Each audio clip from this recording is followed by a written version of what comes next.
Hey, good morning. Hey, that's episode 400. Can you believe that? 400. We're in It's our a four fourth four double entry. zero. Yes. And we're hitting like we're going up now 8 years of doing the show, like next week or something like that. Wow. So yeah. So not bad. We have Dominic Riggio to blame for all this. Oh yeah. Oh, you guys should join my podcast group. We did. So it was fun. I actually loved the studio they had at Echo Network. That was fun. That was fun. I mean, with the StreamYard, I enjoyed this, and I could see if we were actually in the studio, I would see us incorporating it in there at some point, somehow, but things change, technology changes, it gets better and easier and all that stuff, and here we are. So why don't you get us started real quick and with your ad read, and we'll go from there. All right. Team Titans Real Estate. Why? Because you matter. That's right. Even though we utilize the latest in tools and technology to maximize your home buying and or selling experience, we never forget, at the core, it's a people business. That's why we treat you like a person. Real estate, it's an interesting time. So leading into the spring, they were forecasting about a 10% increase in listings compared to the same time last year. I'll be curious to see when the April numbers come out to see where we ended up. But anecdotally speaking, talking to other agents and the experience I'm having, it feels like the demand on the buyer side has gone up, but it feels like we didn't get the surge they were expecting listing wise. So in about 2 more weeks, I'll be able to check the numbers for April and see what the true numbers are. But so what does that mean for you right now? All the deals I've been dealing with my buyers, we've been in a lot of bidding wars. And I feel, like I said, I don't have the data in front of me yet, but I feel like we're seeing the prices still escalating because of lack of inventory. The demand's there, but not the inventory. So it's been tough negotiating. So if you are a buyer, it is more important than ever to choose an experienced agent who knows how to negotiate on your behalf. Not just a lot of people were. It's been a crazy few years here. And so you don't want to use a part-time agent or somebody who just casually dabbles in real estate. You want somebody who's full-time and can have your back. So give us a call, 586-232-5144. Jill and I are here for you. Just got an offer we put in yesterday from talking to the agent. Sounds like our offer is going to be accepted. So we'll see, knock on wood. And in about 2-3 hours, I should be getting the word that our offer was accepted. So have a great family I'm helping find a house. And it's hard when you're especially when you're looking to buy houses to live in, because you're competing against investors, flippers, people who want to rent the homes out. If you're on that not lower, but if you're looking at houses under 300,000, it's such a tight market out there. So give us a call. We'll take care of you. That's because everybody is looking for now. It was before people were looking a little more, so they hope they would go up in value. Now I'm hearing from people that say they're looking for definitely, like I said, under 300,000. Some are saying, well, I'm trying to find someone under 200,000. I'm like, good luck with that.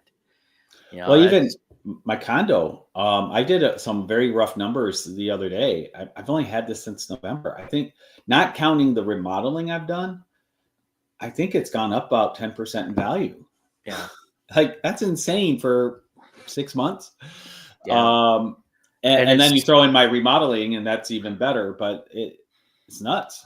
Yeah, I know where I live at in the manufactured home community here. They put in some new homes, and then the owner sold it a few months ago. So the new company, we were talking to the new office manager, and they hadn't priced out the homes yet, but they bought the community as a whole, so they didn't buy like these new homes at whatever price they were. So they've lowered the price that was being offered on them, and people are starting to look at them now. But like, the one next door to me is, I think, 119,000, but it's a huge size manufactured home. It's bigger than mine, so it's over 2,000 square feet.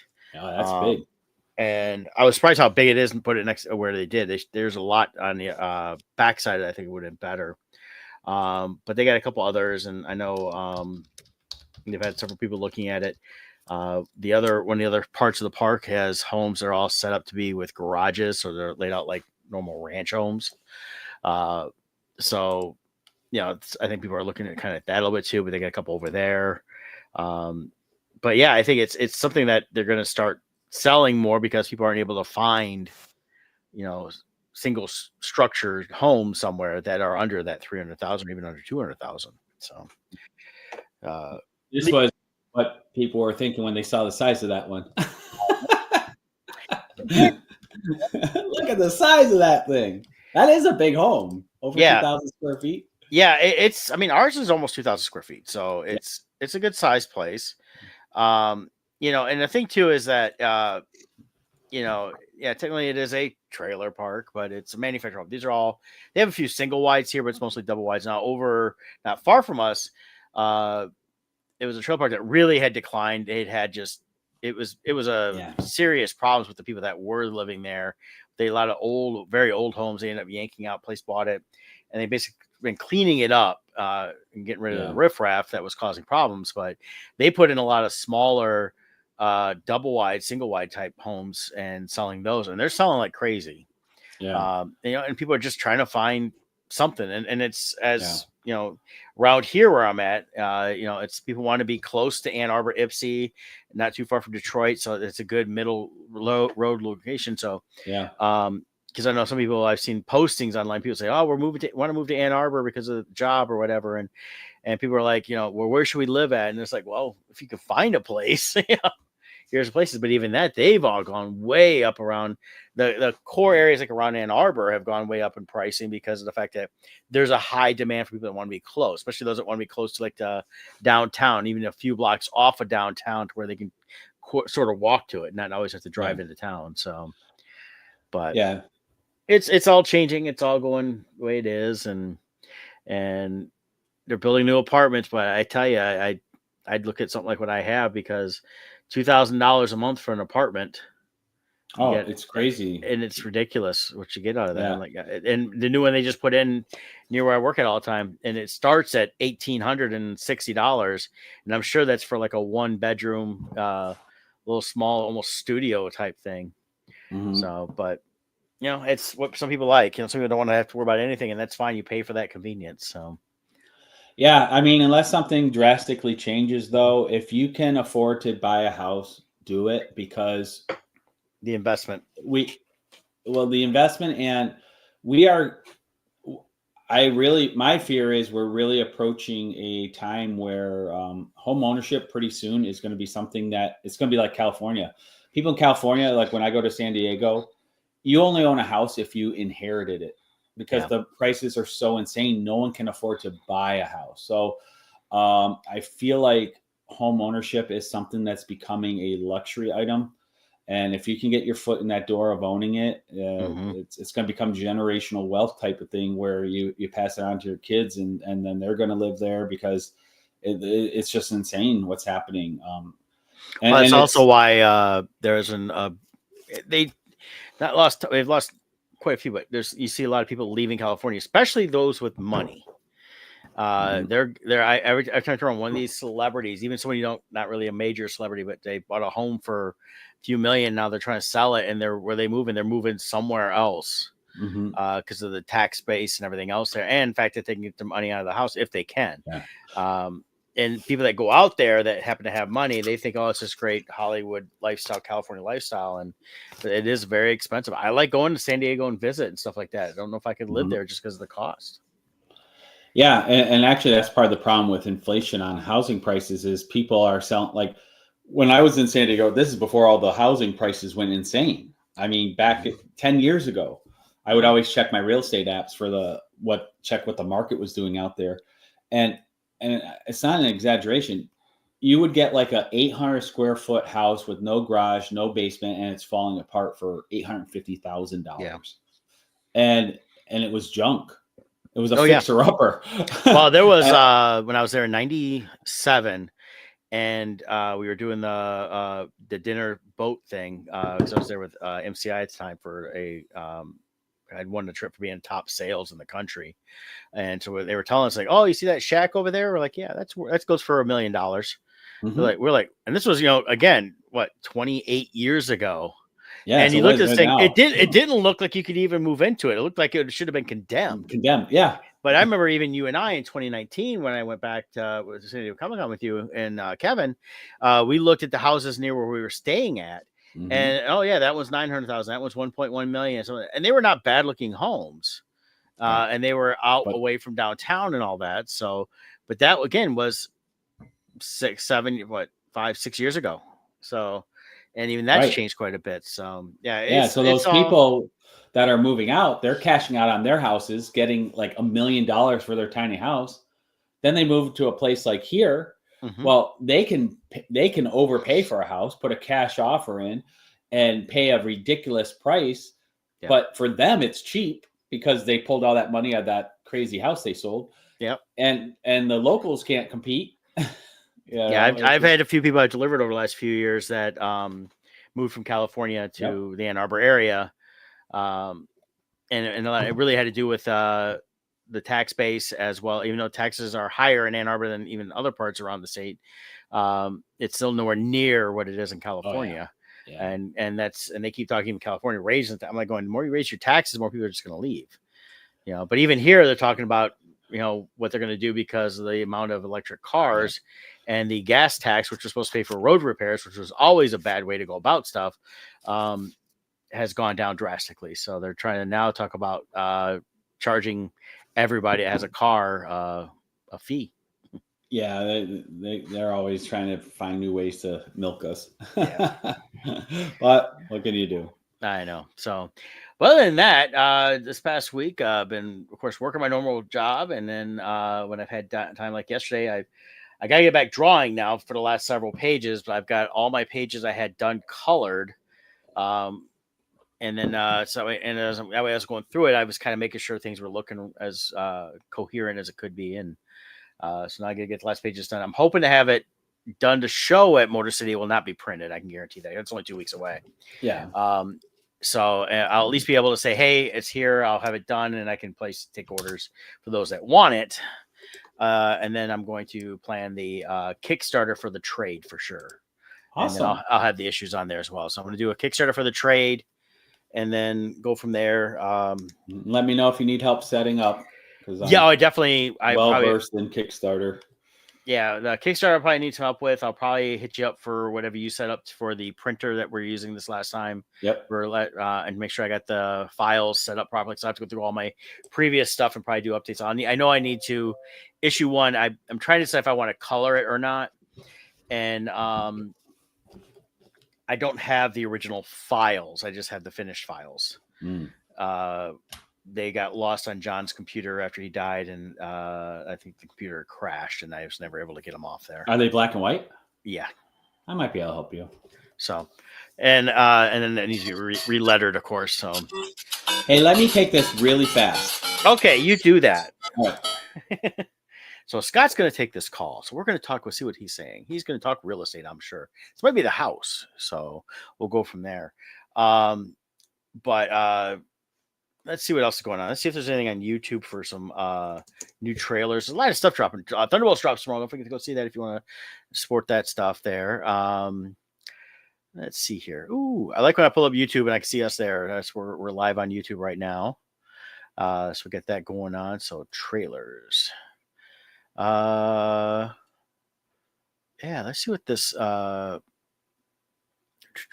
we got a new A20. So let's do this one here and turn off that. We'll go to that. So all right, so this is the new rock movie. It looks interesting. He looks a little different. So it's called The Smashing Machine. So let's run this real quick. Probably looking at my eyes. How did that happen? Well, have you ever heard of the Ultimate Fighting Championship, the UFC? That's the bloody thing they're trying to ban. This guy is the best he has ever seen. Do you hate each other when you fight? Absolutely not. How do you know Mark Kirk? Oh, we go way back, but he's a buddy of mine. Come on, baby. Too much? Never. Too much? No. Please welcome in his octagon debut, Mark Kirk! Winning is the best feeling there is. It's 40,000 people, and they're cheering you on. There's no other high like it in the world. No contract, no money. No money. Do you have any stronger pain medication? Advil? Advil? Yeah. Ron, would you like they're handing them out like candy? Let's all get in. Everybody get in. Get down. Can you take this picture for us? Yeah. What are you thinking at the beginning of the fight? It's simple. Am I going to hurt him before he hurts me? Yes, there were times, I'm sure you.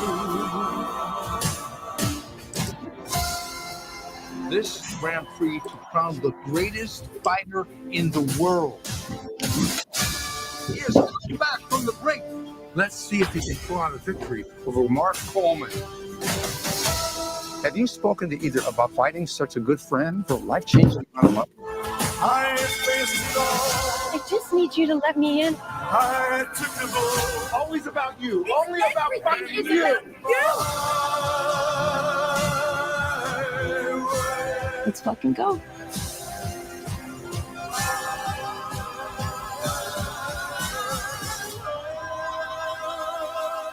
Big strong man. I love you. I think he wants your autograph. Sure, no problem. No fighting. So that's the new Rock movie, based on the real story. So Yeah, here's it's kind of hard because you know what The Rock looks like. yeah, And you see all the prosthetics, but here's a side by side of The Rock on the left with the real fighter Mark Kerr on the right. So I think they did a phenomenal job in doing it. It would have been interesting to release this trailer without saying it was Dwayne Johnson in it. Yeah. Well, and they say just it's Dwayne Johnson. They're not pushing The Rock so much. Right. And that's the first time I seen the trailer. I knew it was out, and I figured, well, it's thrown out while you were doing your phone call. I'm like, it's not The Rock doing The Rock in a movie.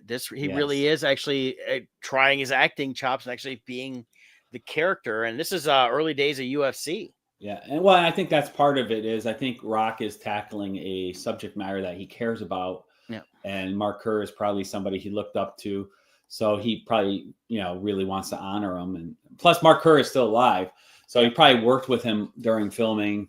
To really I would hope the aspects right. But yeah, I pulled up Mark Kerr, and so he's from Toledo. So that's like Detroit light for all you people that don't know the area. Yeah. So even though it's in Ohio, it's Michigan South. Yeah, there's enough people that if you were go with the Michigan Ohio State battle in Toledo, it's like split 50-50. Yeah, you'll be down there like we're Michigan fans. We're Ohio State because Detroit and Ann Arbor is only within an hour. And Columbus is still like 2.5 hours away. So it's kind of that distance, thing. And if you go back to the Battle of Toledo, that's how Ohio got Toledo, was kind of a trade-off with Michigan. I think Michigan, that's when they got the UP. So yeah, we got the UP, they got Toledo. But if I remember correct, we lost and we got the UP as a consolation prize, and Toledo was the winning prize. But now in hindsight, like I don't know how that would have worked with Ohio. What you have a whole section like 8 hours north of a whole nother part of your state? I think what it was is go back to like the Revolutionary War. You watch like the movie The Patriot, and there's a scene in there with the British guy that was in charge of the British side, talking about he was, when they win the battle, he was going to get Ohio, which was basically this huge, and they hadn't gone west as much or north, so they didn't have it mapped out. But I think it was kind of one of the things where they kind of went around Lake Michigan, is what technically was the Ohio area, and then it started getting split off and everything else. Yeah, from the 1700s to the 1800s and stuff like that. But Mark Kerr, so this is definitely a based on a true story. I'm sure they take some liberties, but it doesn't look bad. It looks pretty interesting. Yeah, it does. I feel like it's got vibes of like the movie The Wrestler. Yes, with Mickey Rourke. And that was excellent. That was very well done. Also, yeah, the trailer looks really good. Emily Blunt looks like she does a good part in this, and being it's technically a period piece going back 30 years, almost 25 years or so, and in that. But it's looking at the real guy, looking at The Rock, I think The Rock's doing a good job and not making it about The Rock and actually doing what he should do, and that's that guy there. So yeah. So But yeah, so I look pretty Excellent. good. So other than that, guess we can figure out. We should probably talk a little Andor. There's now 6 episodes out. We won't get into today's episodes. The only thing I'll mention today was I noticed, I didn't realize they had done this. They did recast, probably because he's only in for like a quick second. The Bail Organa character is been recast as Benjamin Bratt. So yeah, which is fine. I mean, he actually looked the part. So it's funny though, is they did make the announcement. It was like a year or so ago, like no major Star Wars character will be recast. It wasn't like Han, Luke, and Leia, but we'll recast everybody else. Don't worry. yeah, that whole thing. There's no problem with recasting if you do it right. Yeah. The problem was they did not. They cast Anthony Ingruber to be Han Solo for the Solo movie. I don't think they would have had any issues doing further recasts. The most successful, of course, is Obi-Wan Kenobi. Ewan McGregor is phenomenal as Obi-Wan. So, and the nature of Star Wars with them constantly filming prequels and sequels and going back and forth in the timeline is eventually an actor is going to age out of being able to play all these different age gaps. I could see someone like a Luke kind of being a legacy character where, okay, they got the CGI, they've perfected it, do it for him. But for most of the characters, you can recast. Just do a good job casting. I think if they do a good job recasting, they can do them all if they wanted to. If they wanted to continue past Jedi and do the stuff like around they're doing with Ahsoka and all that stuff. Now, of course, Filoni's been saying lately after that. Well, just last week with that's after we talked last week was Mandalorian Grogu is going to lead right into Ahsoka season 2. He confirmed that. And then in Ahsoka season 2, that's when they will announce. And that's probably why with the celebration meeting in LA, that's when they're going to announce the next wave of Star Wars. And that's what he was talking about last week. I saw some posts on that. So, and I think that's the way to go. I mean, but if they wanted to stick in that era and go about with the Leia, if they want to build Luke up around that time a little better, lead up to if they're not going to wipe out the sequel series, which it really sounds like he's not going to. There's things they could do to if they wanted to show a lot of that era. But in a lot of ways, I'd like to see what they're doing with Starfighter. Starfighter is takes place supposedly 5 years after the Rise of Skywalker. So I think that's their real launching point for the rest of the galaxy. But it sounds like that Filoni said he's going to go to stuff you'll kind of know. So he's pulling more of the legend stuff out to go post Rey. But he just recently made a comment regarding the Mandalorian series and movie. And what he's talking about here, I'll just skip to where he says it. They're asking him how far along in the development it is. And he says it's a long development. And one of the reasons I love to work on very large arcs. So anyways, I'll summarize. It sounds like there's a larger story that he's trying to work into this to set up as far as projects he has going on afterwards. So, and he likes creating those little webs to connect everything. And he says it's all a balancing act, but I'm constantly working at it, working out scenes, and I know several scenes and where they would go. So you kind of plug it in as you go. So I feel like maybe I'm wondering if with Kathleen Kennedy's exit coming up, are more things that are maybe in Filoni's wish list starting to come true. Like, oh, we are going to be able to do this. We are going to be able to do that. So he's like, oh, well, I better work that little thread in. So we'll see. We'll see where it goes. But well, my unsubstantiated rumor I'm creating right now is when he's talked about more battles in Ahsoka. I think they're essentially doing a version of Heir to the Empire. Yes. And then the next step would be, if he's want to continue through that, he's basically going to do the Dark Force Rising, which was the second book, and still includes Thrawn, because Thrawn's very popular. And I think it's a way to continue that on. That's, of course, now, and that is when they introduced, like, Mara Jade was already introduced.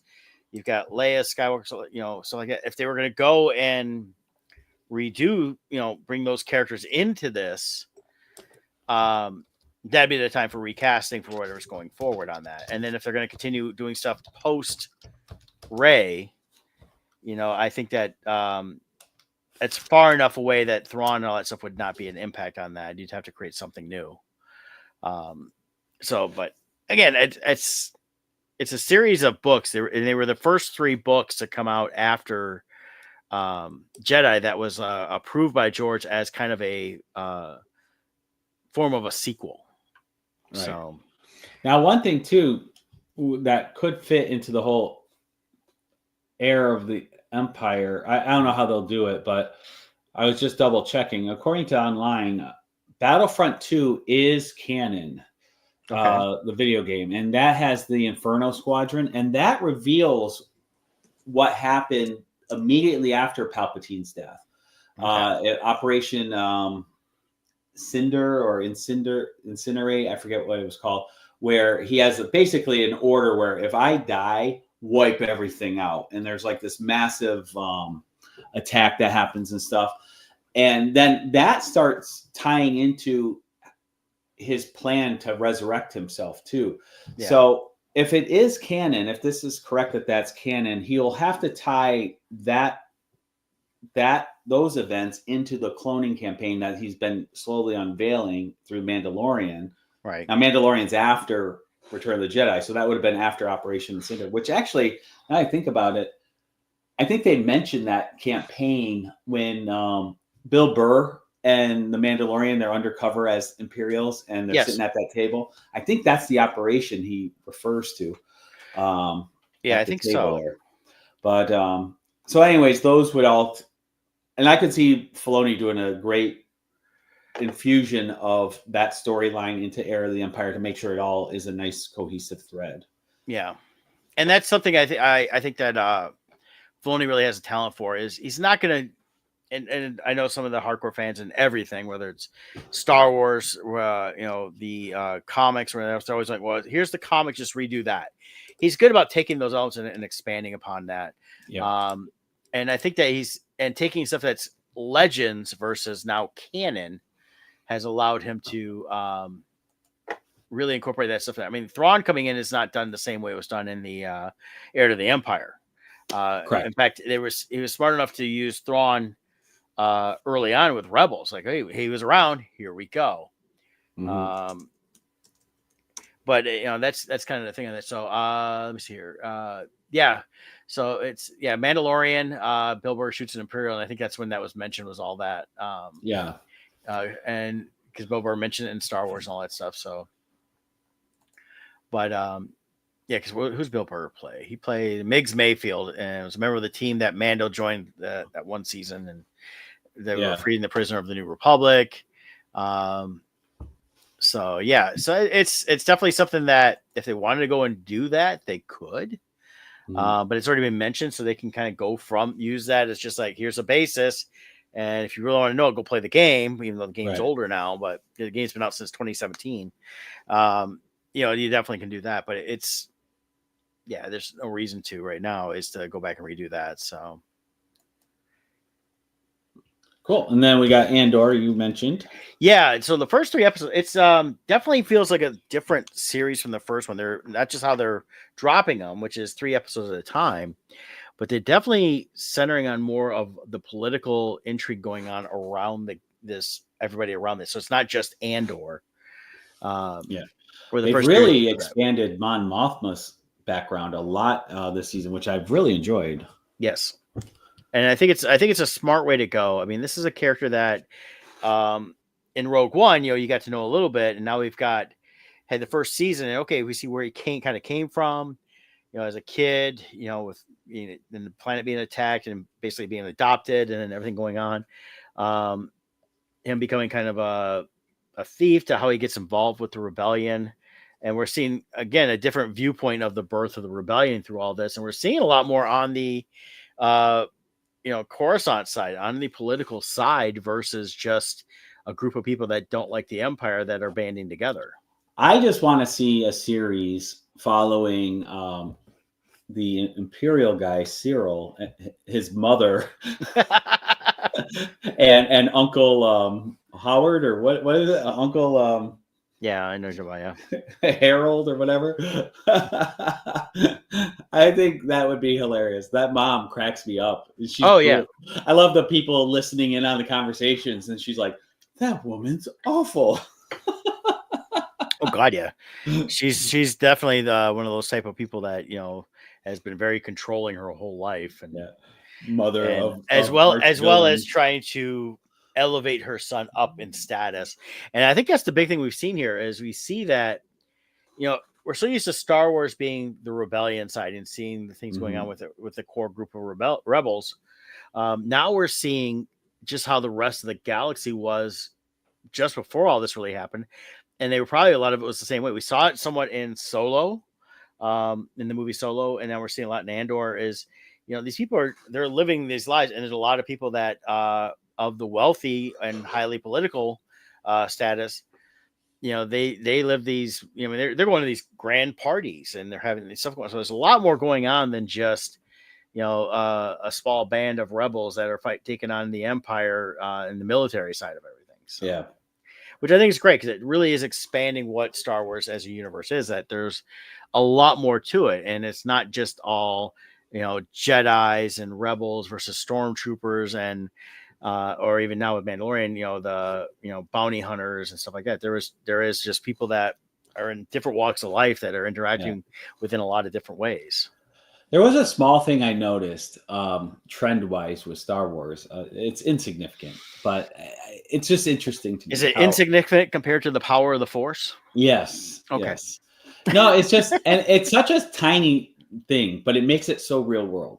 Up until The Force Awakens, we've never really seen, other than Yoda cooking on Dagobah, some stew, you don't really see Star Wars people eating. Yeah. And then we saw Rey making her own food, and it was, this little thing, and it was like, oh, that's Star Wars food. Oh, like it was like, ooh. Now they make food, like they're always showing characters making food and eating and working in meat markets, and it's just interesting to me, and it's such a nuanced thing. But the act of eating makes it so much more real world somehow. That little thing. Oh, it does. It's but if you think about that with even when you see a lot of World War II movies, you sometimes see them eating some rations real quick or something like that. But the majority of it's not even really eating, and that's kind of where George was with Star Wars. He just kind of like, here's what's happening, and he never thought about you got to eat. The only thing we got was Luke eating basically like a protein bar. Right. So, but even like then you go into Marvel, and then Robert Downey Jr. was notorious for this. He would actually hide snacks all over the set. And the crew was always trying to find them so he couldn't eat during filming. And then he would like pull them out, and he would so when he's eating those blueberries, then he offers some to Steve Rogers and all that while they're all talking. He had those hidden, and that wasn't scripted. And he would just pull it out, and then like Bruce Banner is eating them, and like, but that was all unscripted. But it was that's because he wanted to be Brad Pitt. Yeah. Because Brad Pitt, through all the Ocean's movies, was eating the entire time. Every time you saw him, he's like, yeah. I was surprised he didn't gain like 400 pounds during making those movies because he was constantly eating. Yeah. Well, and I was watching an interview once a while back. I don't remember what actor it was, but they said looking natural while eating on camera is actually a very hard thing to do. Yeah. So a lot of actors don't like to eat on camera because it doesn't look right. It's because they're concentrating too much on the dialogue they have to say, or the movements they have to do that correspond with that. And I can see that. That's also why I think that you learned is what was I watching? Something I watching. It was a younger actor. He was younger then, and talking about he's doing a scene, and I think it was the Harry Potter stuff. One of the Harry Potter guys talking about eating, and they brought food, and he's eating, and then they realize that the older actors are barely eating. Well, they go and they shoot the sink for a whole day, so you have to replicate everything you just did, and as you learn not to just shovel the food. Yeah, I just saw that with an actress. One of her early scenes, like when she was younger, I can't remember who it was, but they were eating chocolate cake, and she's like, "I ended up eating a whole chocolate cake because I didn't realize the other actors had a spit bucket, and as soon as they said cut, you spit it out." So she just kept eating, and she was so full by the end. Yeah. Yeah, a lot of actors fall into that thing. They don't learn until they do it. It's like, oh yeah. And that's part of it too. I think it's I mean, you get different movies where the sitting around the dinner table is a big thing, Mhm.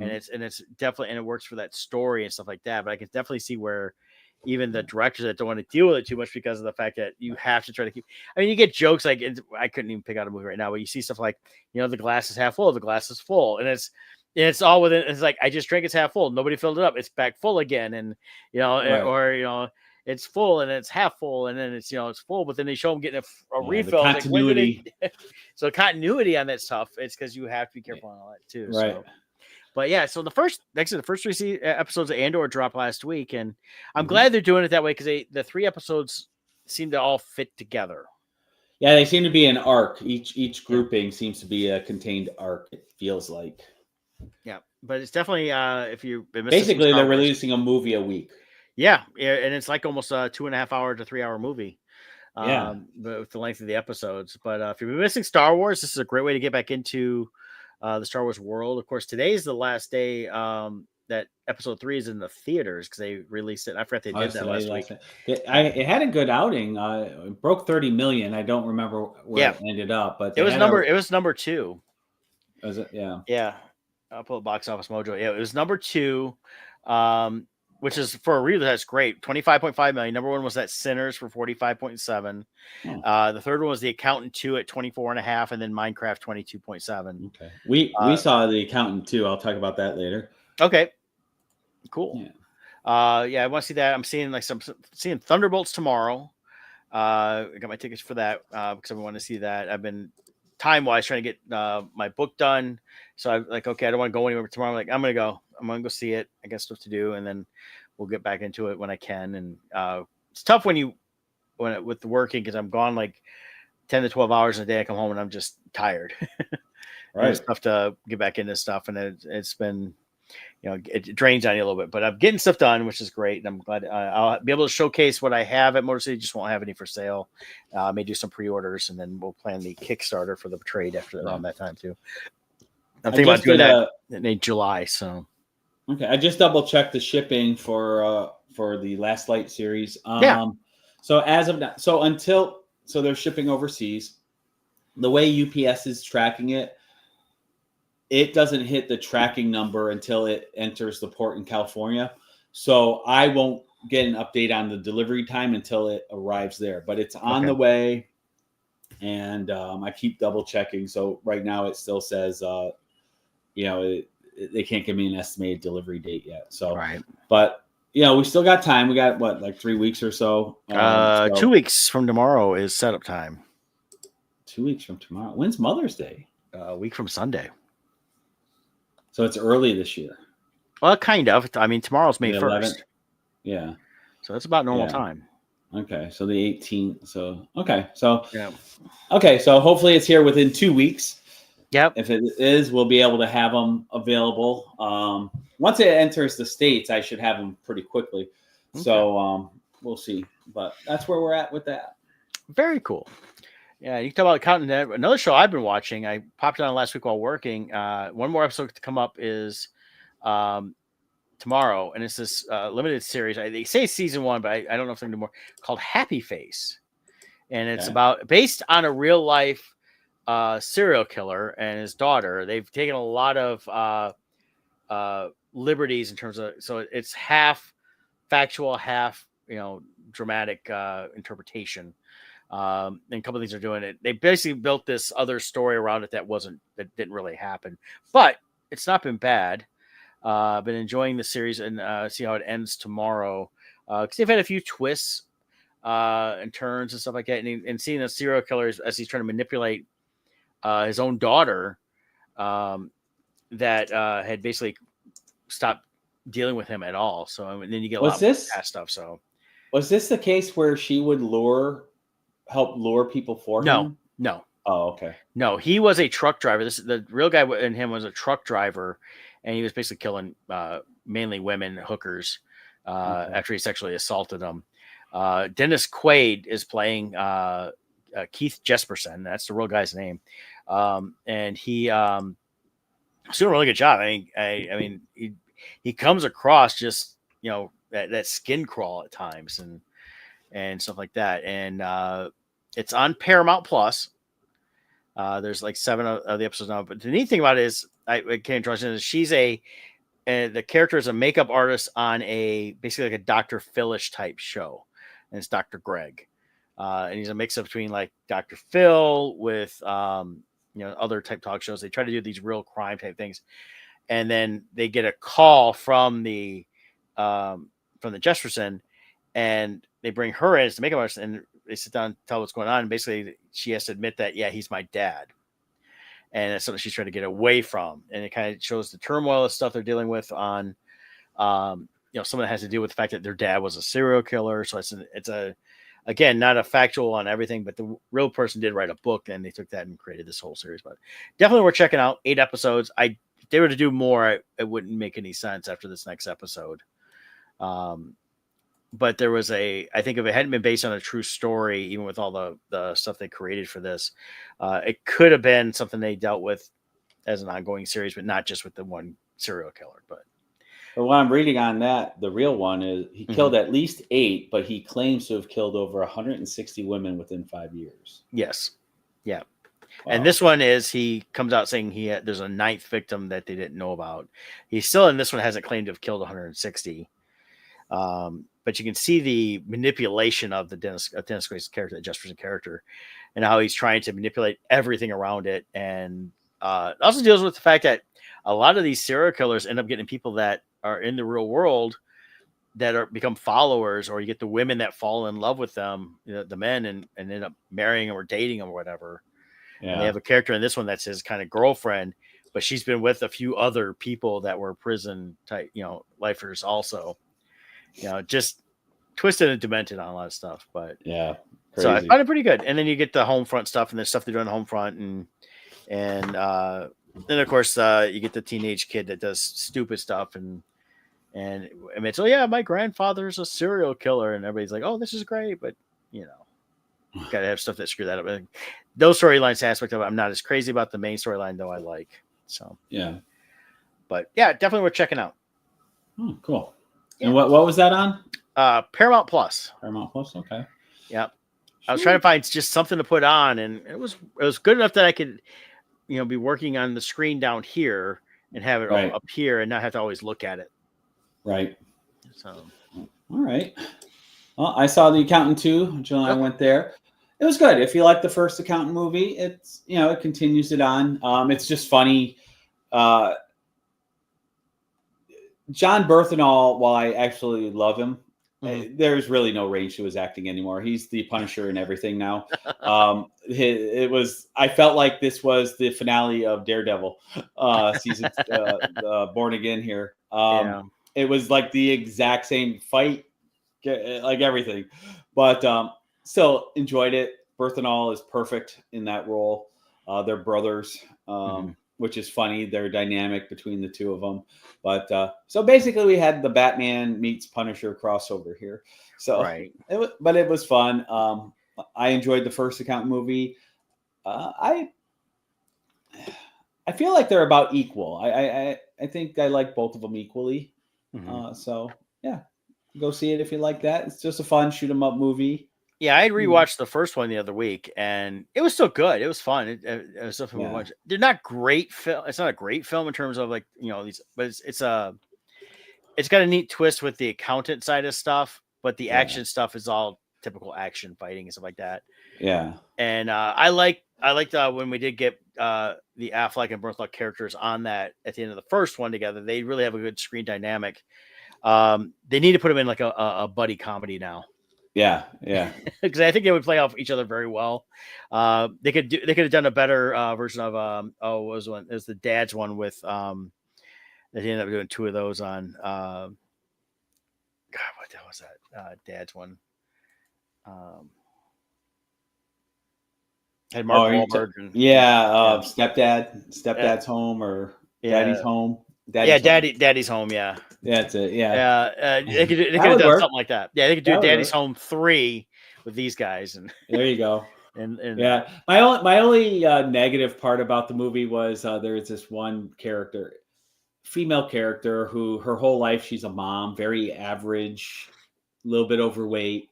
suffers traumatic head injury, and somehow the traumatic head injury made her into a master assassin, and then she's super fit and can fight everybody in the world. It's like, what? like, Yeah. like, I don't think you spend 30 years of your life out of shape, and then a brain injury suddenly makes you like master assassin. Yeah, I know. That part, I'm just like, come on, really? Yeah, that stuff gets a little bit ridiculous. It just becomes ridiculous. Yeah, but just I don't know. Anyway, that was my only eye roll of the whole thing. But and I wish they would quit doing where they take these people that have, you could tell, no training, never done anything, and all of a sudden they can do everything. It's like, no, go in. It's like, who worked in Aliens. Was it Rodriguez? I think the character's name was. She was. Yeah. They showed her. She was a lifelong Marine. She was lifelong fit. Marine. Yeah. She was tough. I mean, that made sense.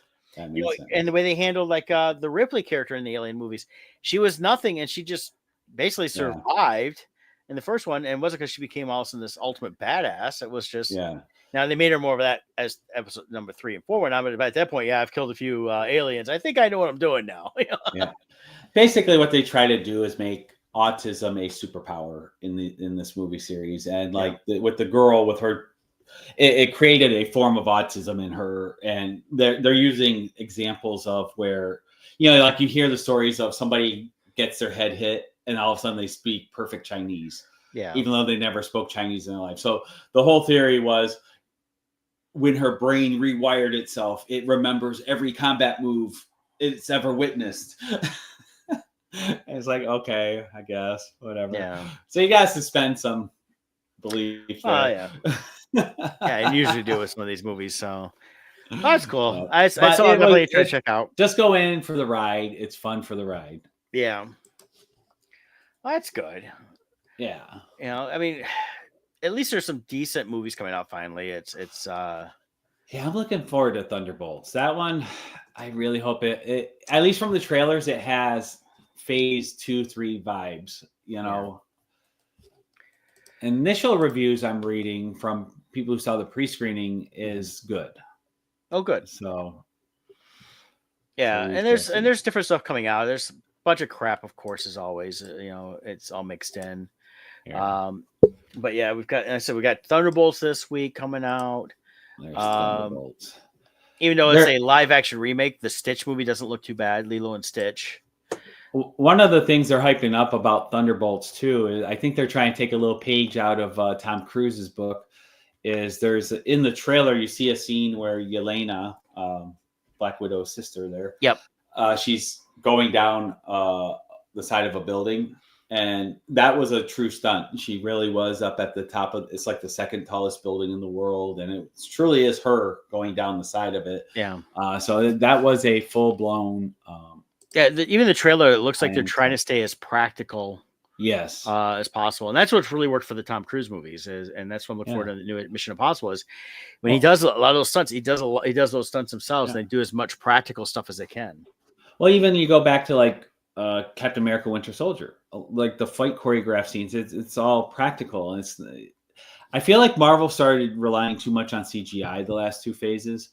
And everything is a nanotech suit that just you push a button and it forms. Like, I want to see a suit up.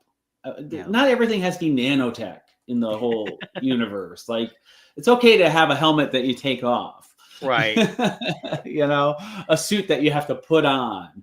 And so, I'm looking forward to that on here. I really hope it's good. I need Marvel. I need Marvel back. Yes. Well, and that's what I'm hoping for is I'm hoping it's, like I said, I think it said a few weeks ago.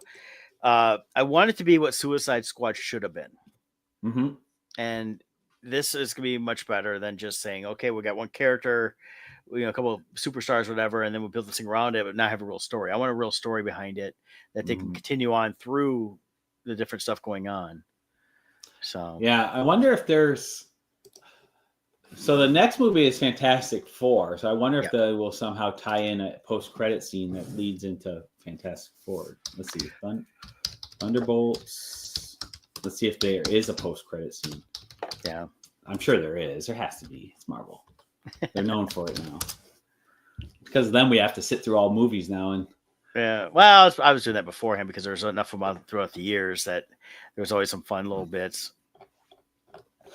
It's like someone posted, I didn't know this was in there. And it was the Chamber of Secrets. There's the post credit scene with, down in Diagon Alley, and you see the book with the character lost his mind, and his name is titled, But Who Am I? Yep.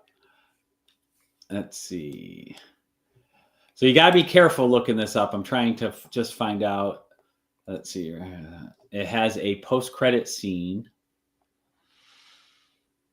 Probably. Usually these type of movies have two, like a mid and a post. Yeah. But it sounds like they're rumored mid-credit and post-credit scenes. So, okay. But I'm not going to say read more because it looks like the details are starting to leak out about what they are. And I don't want to know what they are. Right. And I was actually shocked. I went to look to see when it was playing tomorrow. And I was surprised there was a 2:00, and they have a bunch of showings. So even though it's technically preview day, it's like they have a ton of different showings at the Imagine I'm going to. I'm seeing it in 2D. They had 3D options, IMAX, and all that. So I was like 2:30, and like 4:35, stuff like that. It's a little bit over 2 hours, 2 hours and 9 minutes. They're saying for runtime. So that's good length. I think so. It should get to the point, get everything you want to get out there, and I look forward to it. I loved Harbor. As the Red Guardian, when we saw him in the Black Widow and all that, or was it Black Widow, right? Yeah. Yes. So it should be good. I agree. Yeah. Good times. Good times. We'll let you know. And if it sucks, we'll let you know it sucks next week. We will let you know. Don't waste your time. It's more than just the money. It's your time. Or waste lots of time. Oh, yeah. So I'm looking forward to that. So very good. Other than that, I keep looking for anything new to drop. I know there's new stuff coming this year on the streamings, but not a ton right now. And as we're getting this summer weather here lately in Michigan, I think I'm seeing people out and about more. So it should be good on that. So good times. But yeah, other than that, I said that. Oh, what did I watch?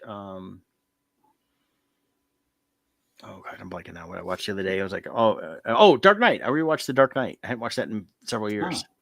It still holds up. What I've been rewatching is I found on Freevee they have a live stream section where like they just stream shows 24 hours a day, and if you jump in, you just jump in wherever it's in the stream. You don't get to pick and choose episodes, but they have According to Jim on there. So okay. I used to watch that all the time. So I've been watching that a lot while I just finished up those Star Wars cards I was working on.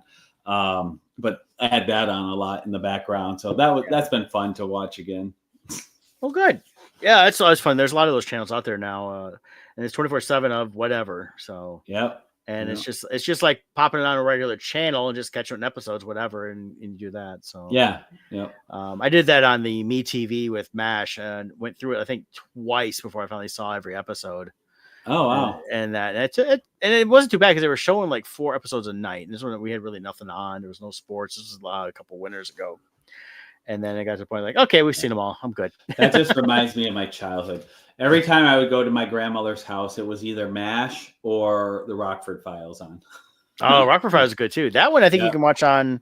It's either Prime or Netflix has it, and you got the whole series. Of course, if you watch that in the first episode, I think first one for sure, pretty much, or as first and second, maybe second one of those is what's his name? He played Captain Spaulding in Devil's Rejects and all those movies. From he was. Oh yeah, he played a kind of a gangster heavy guy, a mob hire. Oh yeah, and that so he takes on Rockford has to meet up with him in a bathroom. Sid. Yeah, Sid Haig.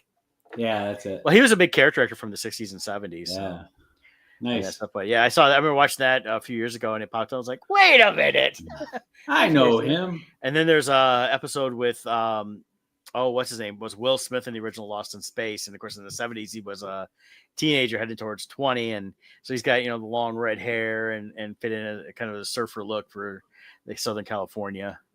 So it's fun to watch this because I tell people, watch the first 2 episodes of the Rockford Files, because when he goes to Vegas, you can see how empty you got the major. Oh, it's so different now. You got the original strip that's there. Everything else is just cleared out. Yeah, it's all desert. And you look at that to what it was just, even 30 years later, in the 90s versus, now over 50 years later, how much built up it is. It's just hugely different. So Yeah. it's always cool in that stuff. But that's all I got to ramble on about. So anything else with you, Scott? No, I think we covered it all. Cool. Well, hey, we'll see you all next week. And I don't know, did you ever get your table number for Motor City? Oh, yes. They claim they sent it, but it was nowhere. So they resent it, and it is Motor City. It is J6. Okay. What are you? I believe I'm C21. Okay. So you're CHIJ. Yeah, I'm down in the J lower looks like part. it's against the wall. Okay. So, Yeah. oh, I know where I'm at. Okay. Well, that could be good or bad. We'll see. Sometimes you think that place is good, sometimes you think it's bad, and Yeah, never you know. just don't Sometimes know. it turns out the flow happens. So, but hey, we'll be there. We'll be promoting it. We'll talk more next week, which is a little over a week out. So you guys can come find us. We'll get some maps ready to throw up on social medias and everything else. So you can come get some books. We'll have tons of books and some art. Books. That's right. But hey, you guys take care. Have a great week, and we'll see you next time. See ya. Bye.